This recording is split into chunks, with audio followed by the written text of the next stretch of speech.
Hello everyone and welcome back to the Bitcoin for Ranchers webinar series.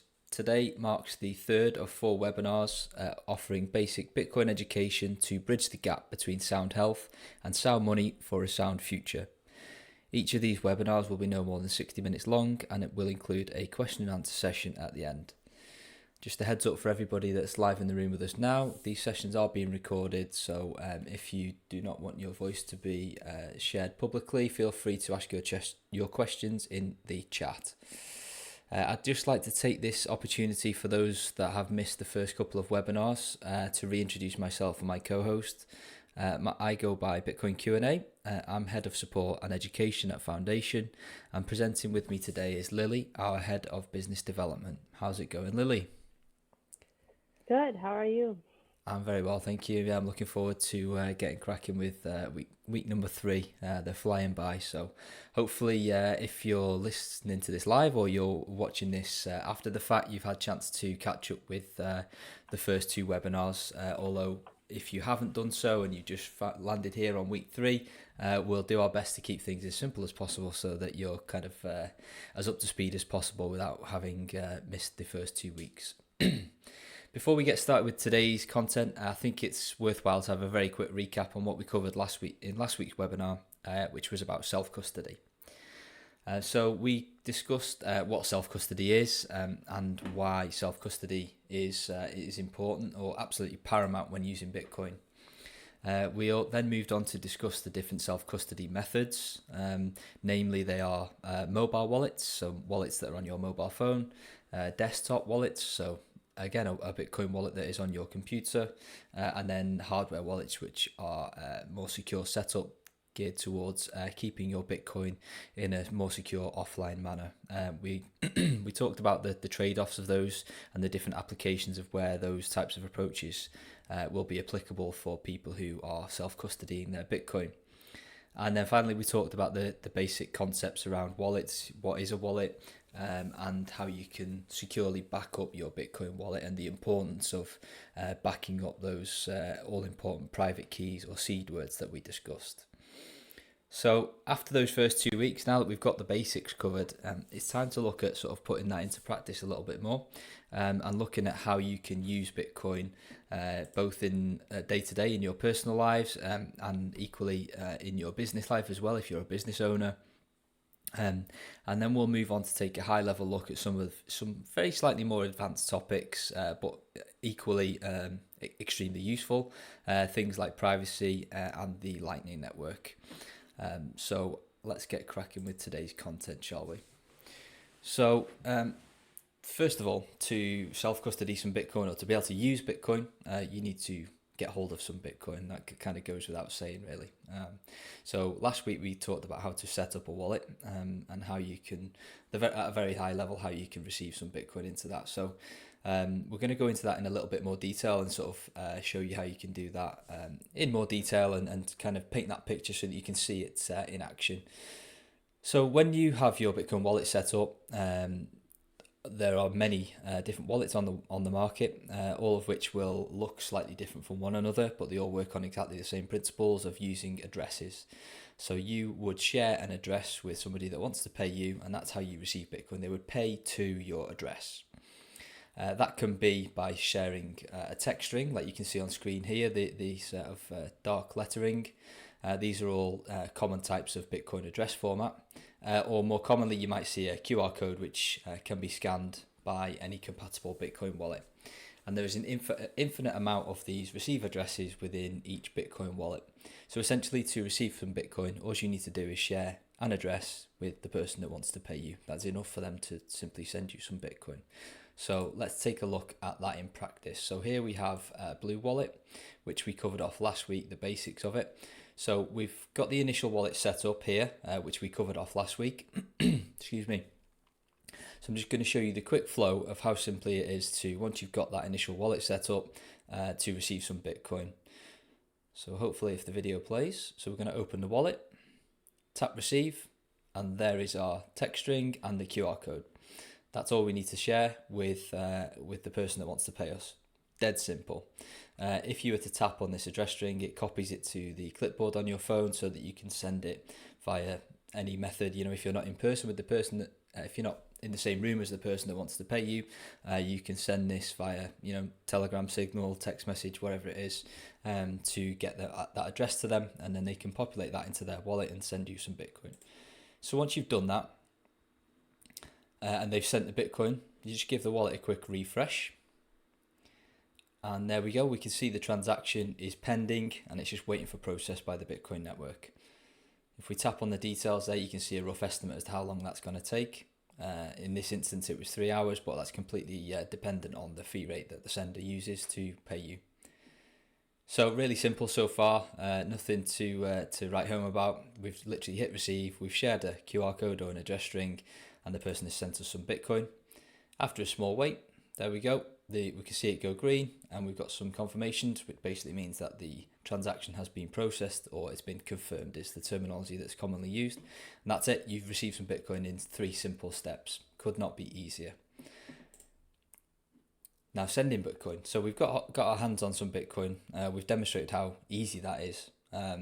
So let's demonstrate how easy it is to send. It's pretty much the the reverse process. So again, this is going to be somewhat dependent. The exact steps are going to be somewhat dependent on the wallet that you use.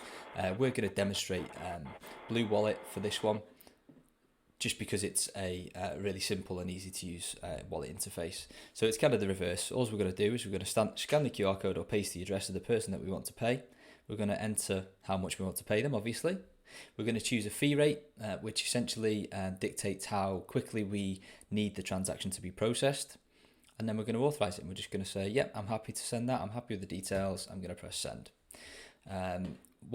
Generally speaking, once you've pressed send, Bitcoin is a push system, so that once you've broadcast that transaction, it's essentially, once it's been processed, it's deemed as final. There are some caveats to that, but these are more sort of advanced topics, so we just go with the general consensus of once you have broadcast that transaction, it's essentially finalized. And finally, there may or may not be a change output that comes back to your wallet. So to give an analogy on this one, let's say you walk into a store to buy some chewing gum for $1, and you have a $10 note. The cashier is going to give you $9 in change back into your wallet. Bitcoin is exactly the same. You just get whatever change is rightfully yours back into your wallet. So let's have a quick look at that in practice with Blue Wallet. So I'm just going to rewind that. So we've got the Bitcoin that we've just received here. So all we're going to do is click on send.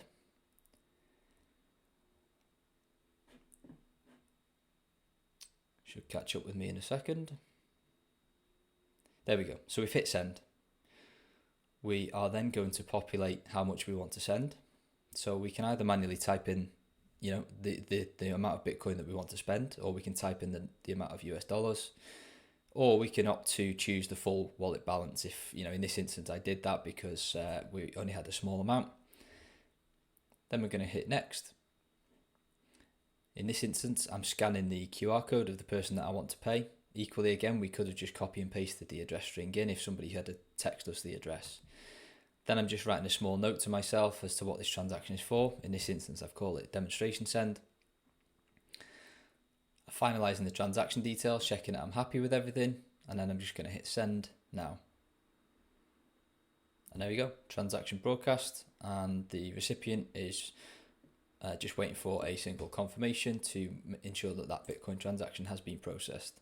Again, after a short amount of time, usually around 10 minutes, the recipient will see that that's been confirmed into their wallet, and I will see the opposite here, and you can see that's demonstrated by a minus to show that I've debited my Bitcoin account of that amount that was been sent.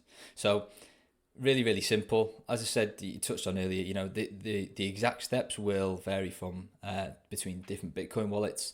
But as you can see there, in sort of 4 or 5 steps, we've received and sent some Bitcoin, and it's really not as difficult as you might have thought.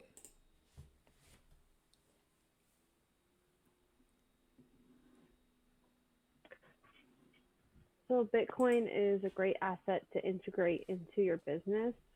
As we just went over, you can easily accept payments.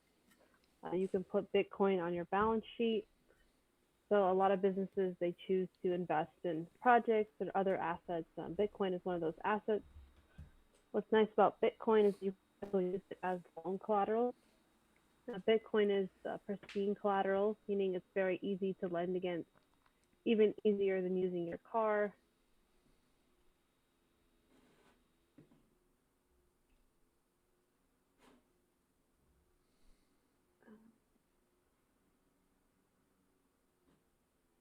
I, I lost screen. Okay. So we're gonna go into more detail later in the webinar. Um, there's also shared custody option for using Bitcoin on your balance sheet, meaning that you don't have to hold the only key. You can have a multi-sig setup and have more than one key to sign, which we did cover in the previous webinar. You can put Bitcoin in your IRA. So in the US, there's two types of IRAs. There's a traditional IRA, and with a traditional IRA, that reduces your taxable income. So if you make, for example, $50,000 a year and contribute $5,000, your taxable income will be $45,000. You can also do a Roth contribution. So that means that you still have to pay tax now. So it's an after-tax contribution. But that means that later at retirement, all of those capital gains will not be taxable. So you get to keep everything. Now there's a lot of great products that let you put Bitcoin in your IRA. So Choice by Katie has a good one, and that lets you put your stocks and your Bitcoin in one account. If you want to choose a collaborative custody solution, you can use Unchained Capital's IRA product. Okay, Q&A, you can move to the next slide. Oh, good. I think my connection just quickly dropped, and just checking you can still see my screen. Yes, I can. All good. So Lily's briefly covered some high-level stuff there on how you can use Bitcoin in different methods for your business. Obviously, the obvious one is accepting Bitcoin for payments, as Lily touched on earlier, in a commerce fashion. So why might you want to do that? So number one, you can remove trusted third parties. So, but as we touched on in webinar number one of the fundamental principles of Bitcoin is a peer-to-peer network protocol, so that if, say, you have a business and somebody wants to pay you for the goods or services that you're selling, when they pay you in Bitcoin, they do that directly in a peer-to-peer fashion, directly from them to you. So you don't need to rely on Visa or any similar payment processors to be able to get hold of that Bitcoin in return for those goods and services. And obviously with that, because you're not having to rely on those third parties, you're also not going to have to pay those third parties because you're kind of cutting them out of the scenario. So if you're a retailer that's doing a significant volume and paying, anywhere between 1 and 3, 4, 5% on those credit card processor fees, shifting to a Bitcoin standard could be a significant saving for that, which potentially you could pass on as saving to your customers, or equally, at the same time, increase your profits as well. By accepting Bitcoin, you can also open up to the global market. Bitcoin is a global asset. You can access it just as easily as you can in the Antarctic as you can in America or in the UK or in Australia. The network does not charge by how far you're sending the satoshis across the network. It has no concept of borders, etc. So you might, although you may be a retailer within the US, it's just as easy for somebody to pay you from the other side of the world as it is to somebody to pay you in person. So you can open up immediately to a global market if your business model suited that. Bitcoin, as I touched on in the previous slide, is a push system. So by that we mean once that transaction is broadcast and has been confirmed into your wallet for those goods and services, there is no method for the sender to kind of charge back, as there is with credit cards. And unfortunately, we see chargeback fraud is unfortunately susceptible to be high, especially in the US. So with Bitcoin, you completely eliminate that. Once the Bitcoin is in the wallet that you control, that's it, it's yours. Bitcoin also offers faster final settlement. So what do we mean by that? Because you may be thinking, well, if somebody pays me by credit card, the money is in my account straight away. Or if I pay, if I go and buy some beers and I tap my card on the reader, that's it, it's settled, it's final. whilst it may seem that way to the end user, unfortunately, that especially with credit cards, there's anywhere up to a 90-day window where that transaction can be reversed. So whilst it might seem final from a user perspective, it's definitely not from a retailer and a transaction processor perspective. With Bitcoin, on average, a block, or the average amount of transaction processing time is every 10 minutes, and once that's it, once that block has been processed and those transactions are deemed final, that is literally final settlement. So when you compare 10 minutes to potentially up to 90 days with credit cards, there's quite a significant gap there. And obviously, Bitcoin has no physical being. So if you are a cash-heavy business, switching to a Bitcoin standard, or at least part of your payments being in Bitcoin, you would reduce the cash management overhead of that. So that could be security, or that could just be sort of the mental fatigue of having to go to the bank and manage your float and manage your cash flow, and ensuring that you haven't got too much physical risk on site. With Bitcoin being completely digital, you can have an app on your phone or a hardware wallet in your safe at home, and it doesn't take any more room to store $10 or $10 billion. That's the beauty of it being 100% digital. Now, accepting Bitcoin for goods and services in your business is not without its trade-offs, of course. So I'm just going to quickly cover those off here. So number one, increase personal responsibility. Obviously, with Bitcoin being a peer-to-peer network, once those Bitcoins are in your wallet, they are solely your responsibility. If you lose the backup, lose access to the wallet, all of the issues that we talked about last week with the self-custody, then that is wholly your responsibility. So again, there's no Bitcoin help desk, or there's nobody you can call up if you lose your seed words, unfortunately. So with great power comes great responsibility again. If if your outgoings or your business costs are heavily based in US dollars or any fiat currency, obviously, as we've seen in recent weeks, the exchange rate can be sometimes volatile in both directions, up and down, and that may not be palatable for certain business owners, which is completely understandable. Being able to accept Bitcoin is you're going to need some form of new infrastructure to be able to do that. Now, that might be something as simple as a mobile wallet on your phone, which the overheads are almost zero, or that could be the headache of maintaining your own server with its own software on it, depending on how far you wanted to take that and what features you needed, some of which we're going to come on to later. Now, of course, with any new payment method, you're going to need to be able to train your staff. That goes without saying. And just a final caveat there of beware of PayPal 2.0 offerings, or essentially, to break that down, beware of Bitcoin versions of middlemen that offer to help you be able to create help you to receive Bitcoin for your goods and services, but also charging exorbitant fees and kind of being the middleman, rent-seeking middleman that we are just trying to get rid of by Bitcoin being a purely peer-to-peer network. So let's say you've weighed up the risks and the trade-offs, and you decide that you want to accept Bitcoin for your goods and services. There's three main methods that you can do for this one. Number one is you can just have a single static Bitcoin address that you can kind of put on a piece of paper and as a QR code and put it on the front of your payments desk, and you can receive all your payments into that. Now, whilst that is extremely easy and you can do that in 5-10 minutes, it's terrible from a privacy perspective, and I'm going to come on to that more later. So just to summarise, I would not advise anybody to do that.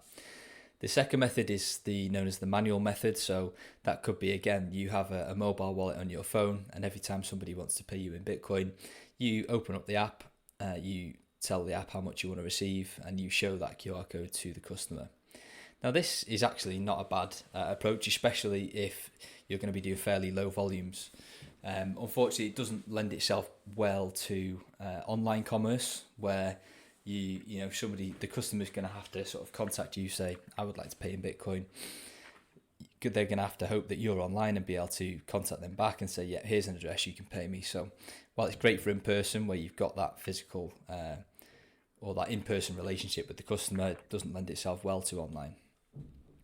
And then there is the sort of hosted alternative, where you can these are the sort of the PayPal 2.0 sort of payment processing companies that will kind of do it all for you, make it really easy, but they're going to charge you a percentage fee on top of each transaction, much like Visa do. So these hosted alternatives such as BitPay or OpenNode, they do make onboarding quite easy, but just be mindful of the percentage fees that you're going to pay each time you receive from them. So there's a little bit of trade-off there to weigh up. The final option, which comes with a little bit of a bigger barrier to entry, although I will be honest, it is getting much easier with the way that the software has been developed in recent years, and that is a self-hosted payment processor. So this is essentially you hosting your own Bitcoin storefront, so that you can receive both online and in person really easily, and with all of the typical sort of storefront or payment processor features that you would expect from any sort of US dollar payment processor. This is going to be able to produce receipts, refunds, stock management. It lends itself perfectly to in-store and online, so you don't have to be physically present at your computer to be able to take a payment. It's going to manage it all for you and run 24/7 in the background. And it does come with popular website plugins. So if you run like a WooCommerce store or a similar one like that, then the chances are that this self-hosted payment processor, which goes by the name of BTC Pay Server, is going to have a plugin so that it can talk to that website pretty easily. As I say, whilst this is absolutely the best way that you can opt to accept Bitcoin for goods and services, it does come with a little bit of a steeper barrier to entry, and you're going to be able to, it's not going to be a 10-minute setup. You're going to have to dedicate a couple of hours to this, but in the long run, in my opinion, it's absolutely the easiest way, especially if you're doing online commerce or you're doing sort of larger volumes. So I just wanted to expand on what we covered earlier about Bitcoin loans. So Bitcoin loans can be used as a business expansion method. So if you want to expand your business, but you don't want to sell off your assets, you can put up your Bitcoin as collateral and receive a loan. A lot of times it's usually half of the amount of Bitcoin is how much they're going to give you as a loan.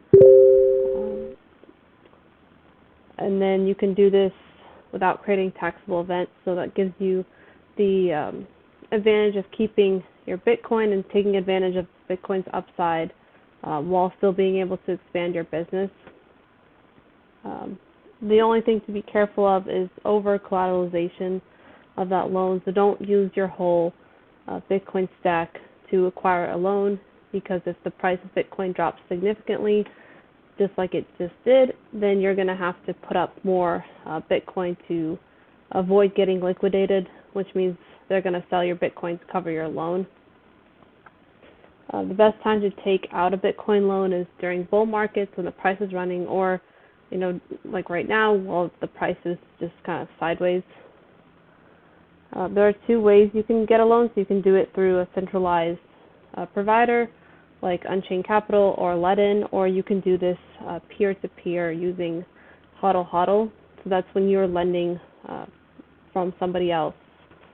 And then a lot of times with the peer-to-peer lending, it's collaborative custody, so you still get to hold one key instead of just depositing all of your Bitcoin with one custodian. You can move to the next slide, Q&A. No one has questions. Thanks, Lily. Yeah, so moving on to Bitcoin privacy. So touched on this at a very high level earlier, when I suggested that reusing Bitcoin addresses is not a good solution. And the reason that is a bad solution is because the Bitcoin blockchain, which is where all of the transactions that have ever taken place and ever will take place on the Bitcoin network are stored, anybody can access this data. So by reusing the same Bitcoin address over and over again, you're essentially making it really easy for anybody that, let's say I walk into your store and I buy a beefsteak from you for $10, and I pay you at that single fixed Bitcoin address. I then know, if you're not changing that address, that I can sit and watch that for the next 10, 15, 20 years if I want to. If you never change that, I can see exactly how much you're earning. I know exactly how much you're getting paid and when you're getting paid. So that's why it's really important to make sure that you don't use the same address more than once. The beauty of modern Bitcoin wallets is that, generally speaking, once you use an address, they will sort of hide that from your view, not so that you can't access it, but just so that you can't easily receive to it again without manually sharing it with the same person over and over again. So, as the slide says there, so the Bitcoin blockchain is completely public. So each time that a transaction is made, it's easy to see which address is spending, from which address is being spent, and to who the recipient or what the addresses that are receiving the Bitcoin are for. Now, there are chain surveillance firms that literally make a living from trying to track all of the flows of funds, to sort of cluster them together to essentially work out who's paying who on the blockchain. Now, they do this through something called heuristics, which is essentially they assign a probability of where they think the funds have flown from A to B. Now, because there are no names on the blockchain per se, that's the reason that they can only assign probabilities to these outcomes of where the funds are flowing from A to B to C and so on. So there are ways that you can mitigate against this to sort of regain some of that privacy. Number one is obviously don't reuse addresses, which I've just covered off. Number two would be to use the right wallet. As I touched on briefly earlier, most modern Bitcoin wallets will, by default, not enable you to reuse Bitcoin addresses. Some of our favourites would be Samurai Wallet on mobile. We also mentioned Blue Wallet, which is pretty good from a beginner perspective. And if you prefer desktop wallets, Sparrow Wallet is a great one. Another way to increase your Bitcoin privacy is to run your own node. Now, a node is essentially a Bitcoin computer that enables you to talk directly to the rest of the Bitcoin network, so that you don't have to broadcast and receive your transaction through somebody else's Bitcoin computer, thus giving you an increased level of privacy. The next way that you can regain some privacy is to take part in what's called a coin join. Now, the two wallets listed on screen, Samurai and Sparrow, both enable this. And a coin join is essentially a collaborative Bitcoin transaction where multiple participants will pool their coins together to essentially pay themselves back the same amount, but the transaction is constructed in such a way that it's very, very difficult to determine which input or which initial participant is paying which output participant. So it kind of it's quite analogous to sort of covering your tracks, if you like. If I was to give a separate analogy based on US dollars, imagine you and 5 friends throwing a $10 note into a bowl and then picking one of those back out at random. It'd be very difficult to tell which $10 started at who and went to which recipient. Our first webinar, we talked about obtaining Bitcoin via no KYC methods, which is essentially obtaining Bitcoin from a method where you don't have to provide your real world identity, passport, selfie, etc., etc. And the final one is spending via Lightning, which I'm going to come on to in a second. So the Lightning Network is a scaling solution, or a layer 2, that is built on top of Bitcoin. It enables cheaper and faster payments that are anchored into the Bitcoin network. So we talked about the Bitcoin network taking on average 10 minutes to finalize transactions, which for in most scenarios is absolutely fine. But let's use the scenario of purchasing coffee at a coffee shop and there's a big long queue. You don't really be wanting to wait 10 minutes for that transaction to process whilst you're waiting for your latte. Well, if we were to use the Lightning Network, that would be for all intents and purposes would be almost instant, or within a couple of seconds.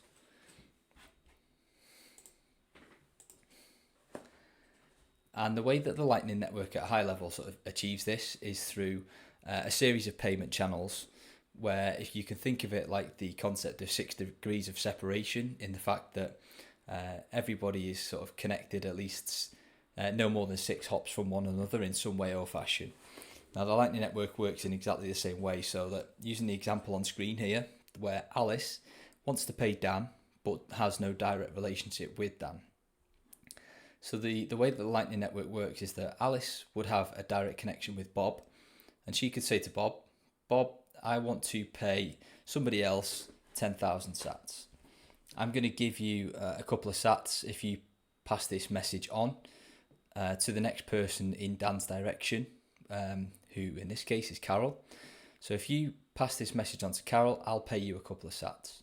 So Bob does that and then says the same to Carol, says, Carol, can you pass this message on to Dan?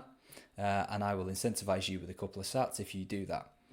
And as you can see here, by that sort of is 4 degrees of separation in this example, Alice is able to pay Dan without having a direct connection to him. Now, of course, this does add increased complexity to on top of Bitcoin, which is arguably already a certain level of complexity. But there are some simple ways that you can actually get started with the Lightning Network so that you don't have to deal with all of these different channels. So let's take a look at those. So the easiest way to get started with Lightning Network is a custodial one. But the problem is, as we established last week, custodial solutions are essentially what we already have now with Visa, MasterCard, etc., where the banks are holding our money and we ask permission to use our own money, if you like. So the more desirable one would be to use a non-custodial solution.